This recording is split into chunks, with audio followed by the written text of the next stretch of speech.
Okay, so I'll tell you guys how I got started in psychosomatic therapy and what it really means. And then after a couple minutes, we're going to get a couple people or a few people on stage to show you what your body language is telling everybody. So first, my name is Agnieszka, and I'm originally from Poland. I lived in Canada for many, many years. I come from a long line of herbalists and healers and such, but one snowy day, I met a man from Australia in Canada who knew all about every single person that he met. He could tell what you were thinking, what your habitual thoughts are, how you feel at any given time, what you used to think. Oh, you used to be like this, but now you're like this. All these things were uncovered just by the muscle systems in your face and your body. This man could tell every single thing just by looking at you for a few seconds. So I was intrigued, and I went to I took all of the classes from the beginner to intermediate, and I'm currently a master therapist in psychosomatic therapy and body-mind analysis. And today, and you know, the sovereign body language, that actually came up because for the first two Agorapulcos that I attended last year and the year before, I was teaching face reading, right? Face reading is really cool, and if any one of you guys wants, you can come and book a session with me and I'll read your face. But face reading is all about other people. Face reading is not about you. Face reading is about you serving others, you telling others what they need to hear. That doesn't do anything for you. Now, sovereign body language is taking that face reading and turning it inside on yourself. Not just face reading, but body reading, because face reading is just one little element of psychosomatic therapy, right? We can read the face, the hands, the feet. Every part of your body has a story to tell, and every part of your body tells us what you're already thinking. Every single part of your body will tell every single person that's looking at you what you're thinking. And people like me, they can tell you what it is. They can tell you, oh, this means this and this means that. Most people don't know why they feel a little creeped out, or a little joyful, or a little attracted, or a little repulsed. There are things that, gestures, facial expressions, things that you do and say that might make people feel uncomfortable. Is it your fault? No. It's theirs. How they're interpreting you. But the thing is, so you're here at this conference because you're freedom fighters, right? You're freedom seekers. And you guys have a very, very important message. Every single one of you has a very important message to share with the world, right? There is a time where we stop reading, where we stop absorbing information, where we stop taking stuff in. There's a time where we stand up and we share that information. And the world is ready. So let's clean up those little details of subconscious gestures so that your message can flow clearly and strongly to the world. So that you don't have to worry about, oh, am I going to come off weird? Yeah, you probably are. Own it. Own it. So let's have a few volunteers come up here and I will show you how to own it. Come on up. Let's have like 4 people.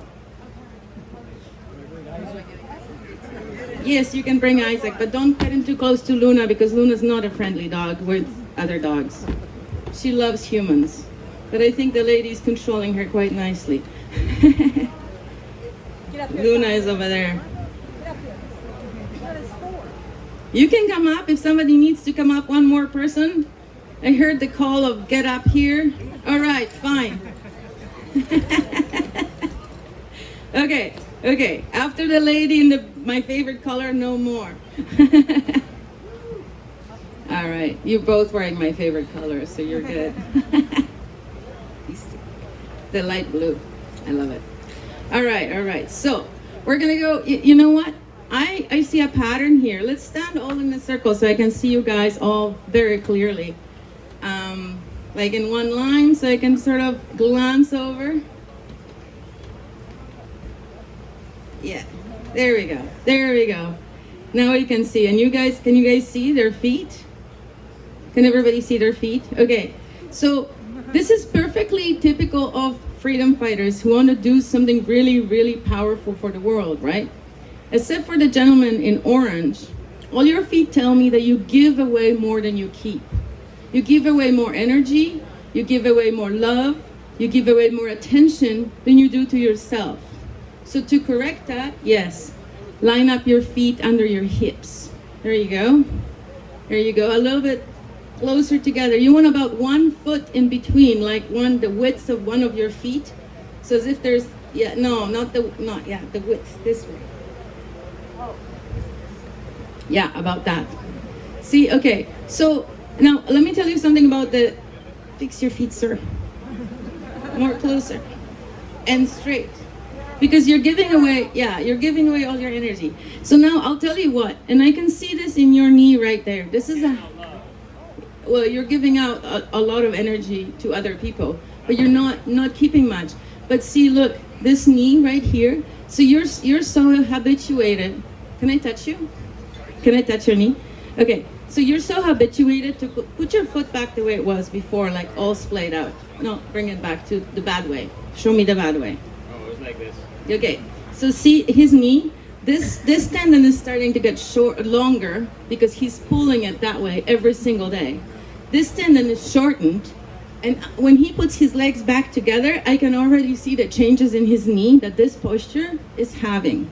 Now this is maybe not all about communication, but it is in the end, because you're affecting your knee, which is your solar plexus. This is how you stand up in the world, how you express yourself, how you communicate with others. That solar plexus, yes. That solar plexus is also represented by your elbows, by your knees, and by your ankles. So that solar plexus, the solar plexus that determines how you stand up in the world, your career, your communication with the world, the fire that you share with the outside world. That can be affected by the posture when you're giving everything away, because if you pull your knees out like that and continually make that one tendon longer and one tendon shorter, that can lead to a knee replacement surgery in the future, right? Because you're displacing your knee every single day, just a tiny little bit. I kind of also doing it for some balance, and I get more spread out, when you're skiing. But that's not really how it works when you don't have skis on. It doesn't give you more balance because you don't have that backing, right? So if you actually keep your feet together, that gives you a lot more strength. Yeah. Yeah, but just think about how you're standing. Yeah.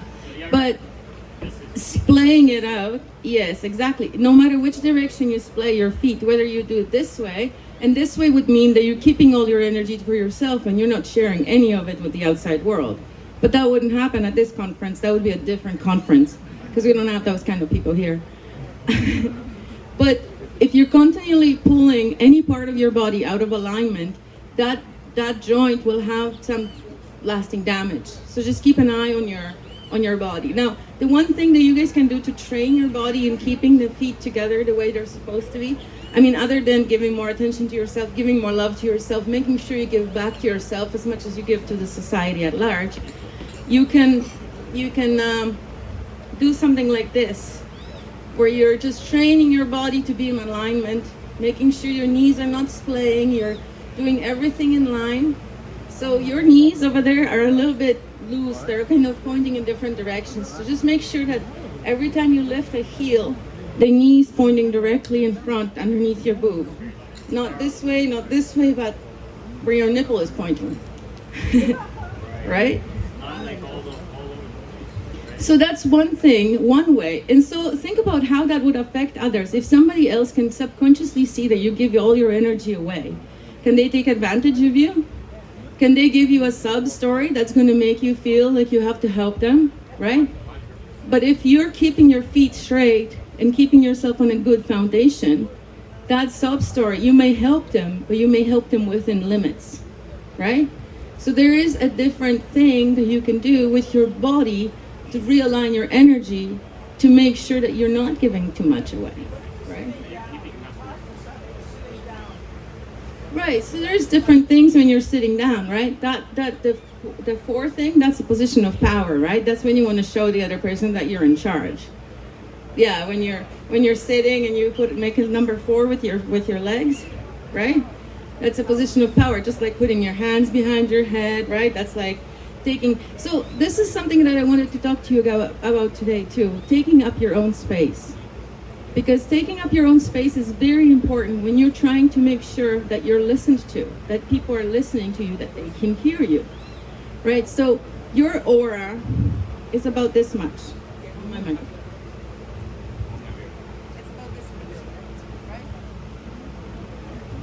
About where your hands are reaching, comfortably, that's about your inner aura, not the outer aura. That's different. But that is the egg within which you're sitting. That is the egg within all of you are sitting.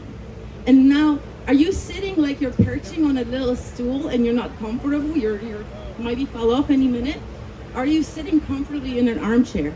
Are you really, really sitting inside yourself in a way that makes other people comfortable when they're listening to you, right?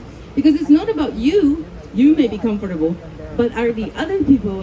See, the thing is, if you're talking from the top of the mountain and no one can hear you or no one can understand what you're saying, your words are pointless. Your energy is wasted, right? So what are the other people going to receive when you're talking to them? What are they going to hear? How are they going to receive it? How are they going to take it?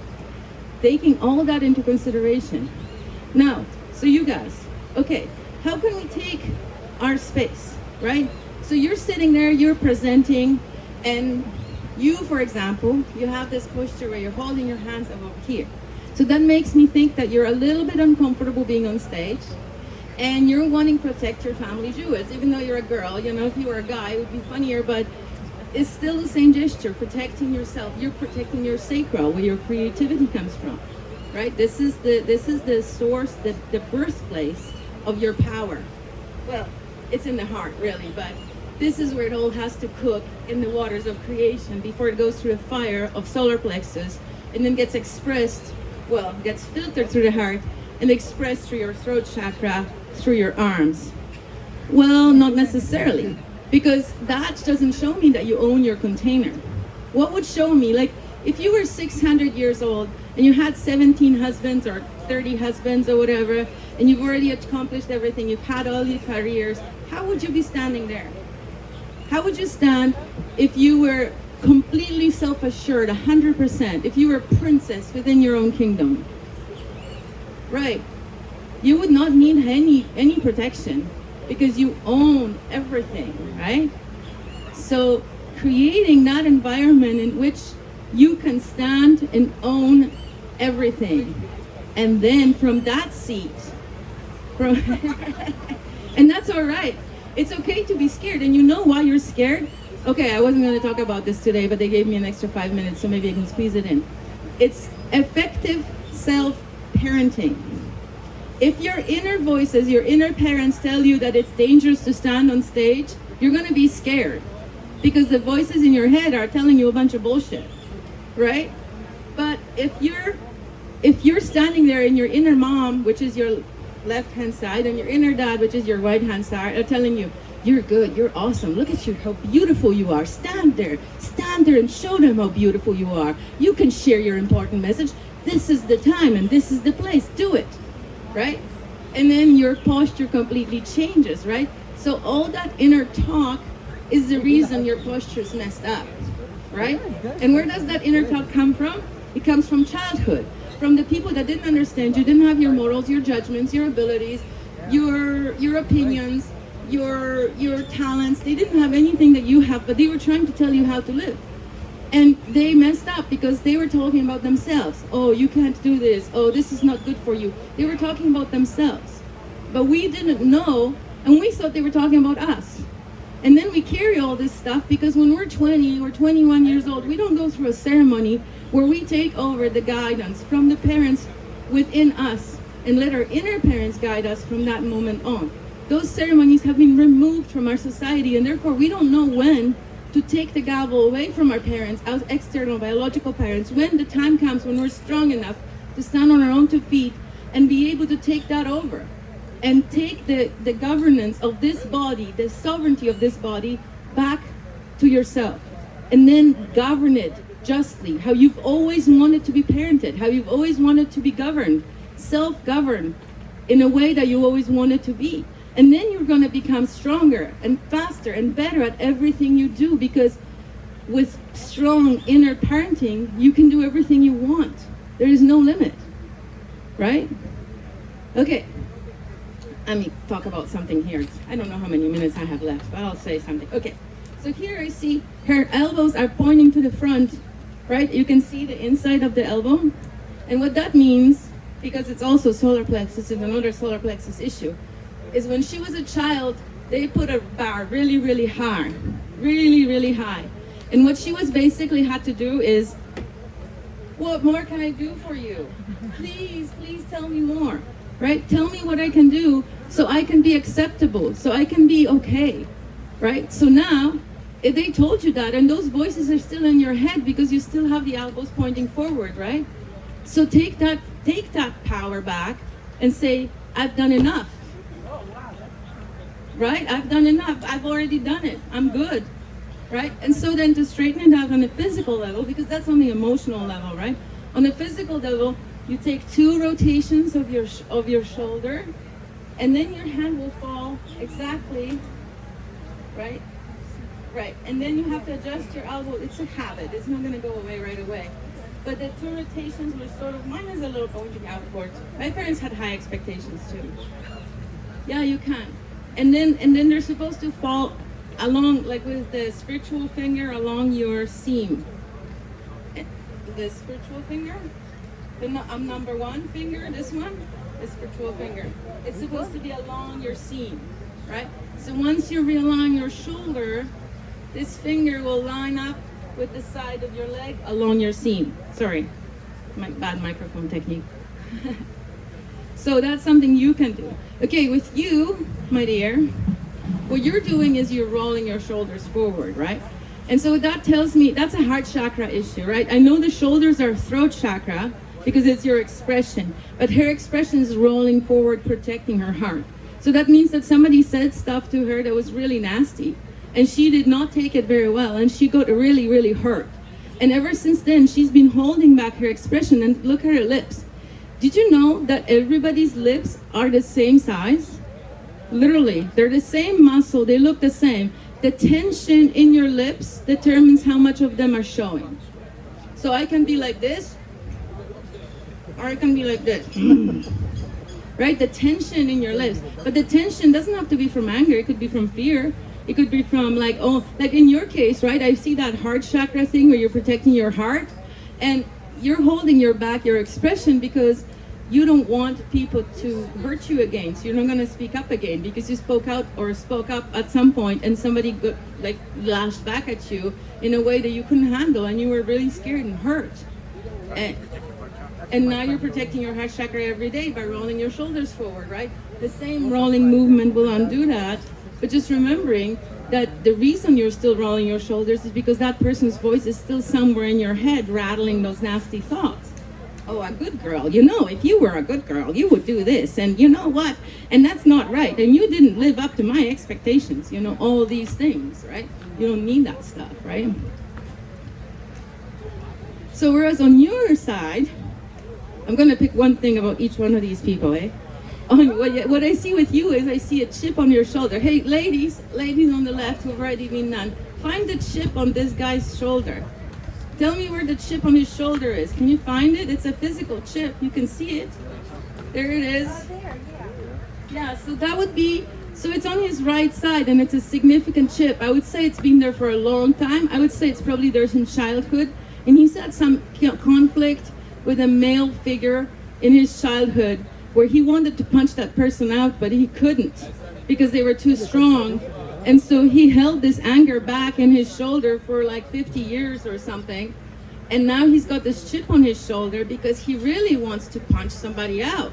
That guy that hurt him, right? The guy that hurt him. But he was little back then and he couldn't punch it out. And when he grew up, it didn't seem worth it anymore. But there is still that feeling, that thing like, oh, how could you say that, you asshole? That thing, right? And you can see how his right shoulder is raised and a little bit held back. Like if you think to exaggerate that movement, it's one of those, right? But it's just a little bit, right? That's what body language and psychosomatic therapy is, you know, those little tendencies in the muscles that give you so much information about the feelings and emotions that the person went to. Is that true? Did somebody piss you off in a way that you couldn't handle? Right. Right, but then if you think about it now, see, the self-parenting will fix that, because now you can say, okay, that guy was big then and you were little then, right? But now you're not little and he is whatever, probably dead, right? So it doesn't matter. It doesn't matter. What can we say to you to make you stronger, right? Because the reason you want to punch the guy is because he's making you weak, making you feel weak. So replace him with a father that makes you feel strong inside. Like, I don't even know if that guy was your father. It could have been whatever. But your inner father needs to take responsibility for the baby that lives right here, this little 4-year-old, right? So that boy needs a father that loves him and supports him every day, not one that criticizes him. So drop that criticism and stand up for your baby, the only baby you'll always have. Because the other ones grow up, but this one will always be 4. What about you? What about you? So he's got some armoring going on. So in the heart chakra, in the heart chakra, I see a lot of like powerful, like it's almost like he's wearing an armor, right? Like full plate armor, right? So that's also a form of protection. It's very similar to the rolling the, actually you have a little bit of the rolling the shoulders thing here. Like you used to do it, but then you decided to armor up and you didn't need to do it anymore, right?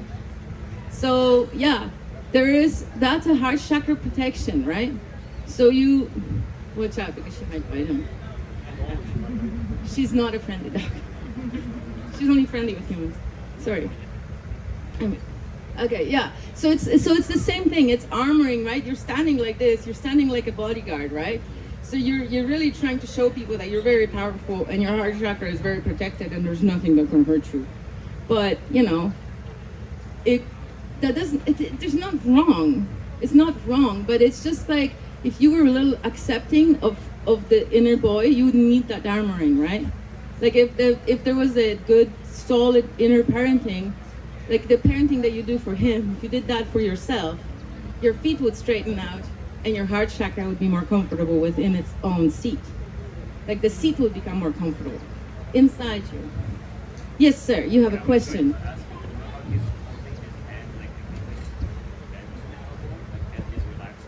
Yeah. Yeah, so that's part of his armoring, right? Because he's got lots of flesh underneath here, so his hands are actually pushed away a little bit, so they bend naturally because they're not fully in alignment with his shoulders. It has to do with the fact that he's also rolling his shoulders forward, so there's like a compounding of effect there. Like he's got extra flesh here and then rolling here, so then his arm naturally goes a little bit back. So, okay. 10 minutes, really? Okay, let's keep going. You have to go. Oh, okay. Well, okay, let's see. I already did. You good? You okay? Okay, go. If you want to go. I don't know. Well, we have the rolling shoulders thing. We have the knee. I did the knee for you. Yeah, I did. And yeah, and then you have something here. Since you have to go, I have to. Where so his back is going in quite a bit here, right? And so what that means is, again, pushing himself to please others. So not only are you giving all your energy, but you're pushing yourself to please others. So if you center yourself back into your body and like do the yoga thing where you stand, you know, properly straight. Yeah. Then you're going, and then you can fill up this divot here where you're pushing out your belly a little bit. It's like this. The exaggerated thing would be this. Mommy, can I help you? Right? That kind of thing. Right. So you want to please others because that when in childhood that was rewarded. Right? So just allow yourself to take in as much energy as you give others. It's a balance. Yeah. Okay, go back to volunteering. All right. Thank you. All right, I have a couple more volunteers and I have a couple more minutes. I think we're going to be good. Okay, so with you, we have the feet, right? We have the knees. I can see it through your pants. that your knees are slightly displaced, right? Yeah. And then we have the shoulders thing here for the protecting the heart chakra. But you know what more I see in her body? I see this throat chakra hole right here. See, there is a little hole right here. So what that tells me is like, even though you're expressive, oh, she straightened it out a little bit. Oh, see, now you can see it better. There's like a divot right here. So what it tells me is that she's expressive. She can tell you off if she needs to. If she's protecting her child, she has no limits. But when it's speaking up for herself, a lot of the time the words will drain out of the hole in her throat. And I know that's like a figure of speech, but it'll be like she'll want to say something, it'll come up to her throat, and then she'll swallow or drop her words. Like, they won't come out the mouth, right? The ones to protect others, that's very easy for her to speak up about. But the ones to protect herself, to stand up for herself, it's a lot harder for her to do. And that's why there is that divot in her throat that allows the words to drip out of her throat without expressing them.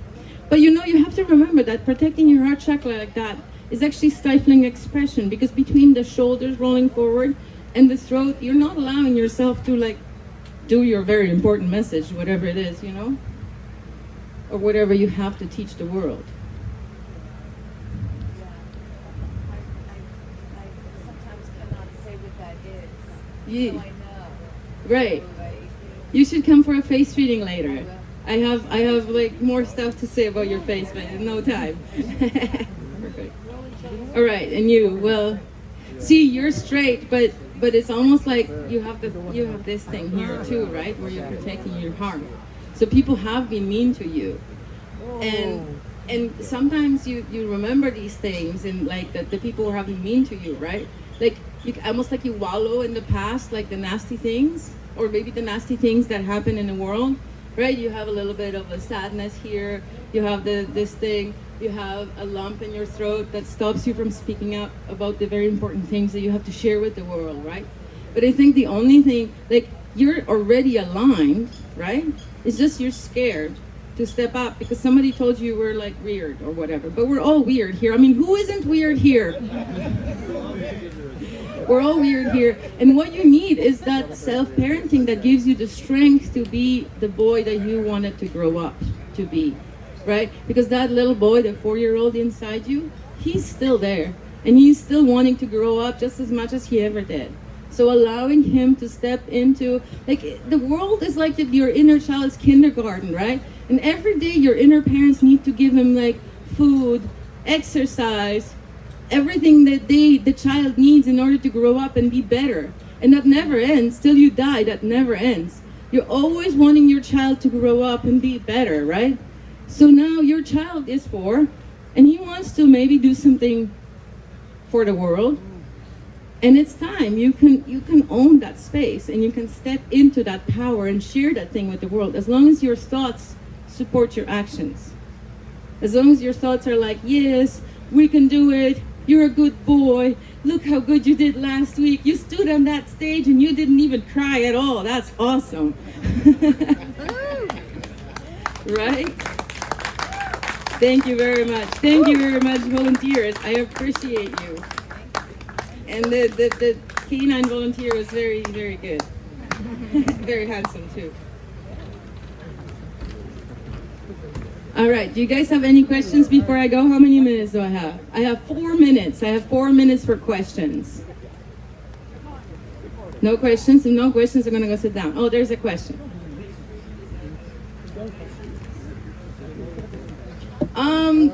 Normally it's 500 pesos for a face reading.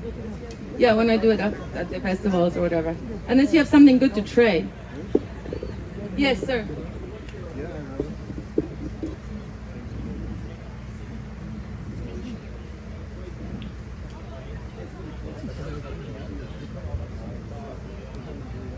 So you can change things on the physical, on the emotional, on the spiritual, right? You can, it's a full circle, right? And if you change the physical, the thoughts start changing. And if you change the thoughts, the physical start changing. It all feeds back into itself.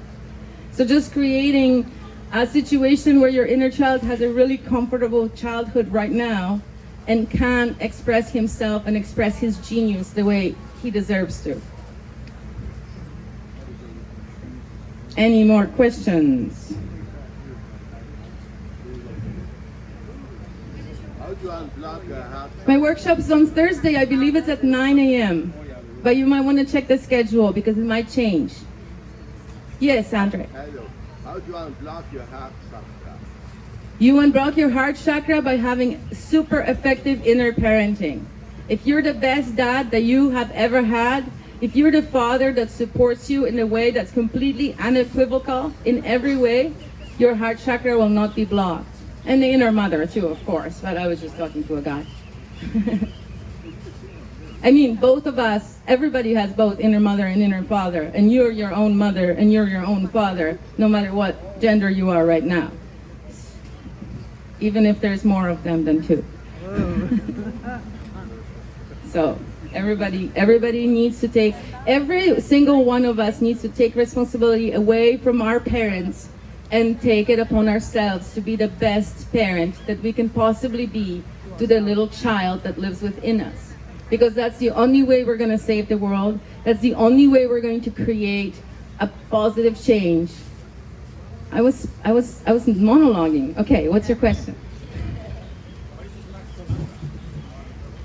So I studied at the Australasian Institute of Body Mind Analysis and Psychosomatic Therapy. It's been since renamed Psychosomatic Therapy College, I believe, in Australia. It's founded by Herman Muller, who is a scientist of the body and mind. He studied Chinese face reading, kinesiology, chakra system. He's an Indian guy who grew up in Australia, or who lived in Australia. He died a couple years ago, but he was my teacher for many, many years. I've been a master therapist since 2010. Question. Okay, I see a question over here. I just stepped in about halfway into your time on stage. Do you know anything about voices? Yeah, there's a certain study of voices as well. Okay. Yeah. Yeah, because I've been told that several times that I sound mean when I speak. Yeah, no, like, Well, book a session. Maybe we can dig deeper. I don't think I do, but I was wondering if you know anything about it. Well, it's probably something to do with your nose. But like I said, book a session. We'll dig deeper. Last question. Okay, last question. Yeah, hunching, that's the same thing as rolling your shoulders forward. It's protecting the heart chakra. It's afraid that if you stand up and show your heart to the world, they'll eat you. All right, thank you very much, everybody, for your attention. On Thursday, I believe at 9 a.m. is the workshop. Please check the schedule, it might change. Have a good day.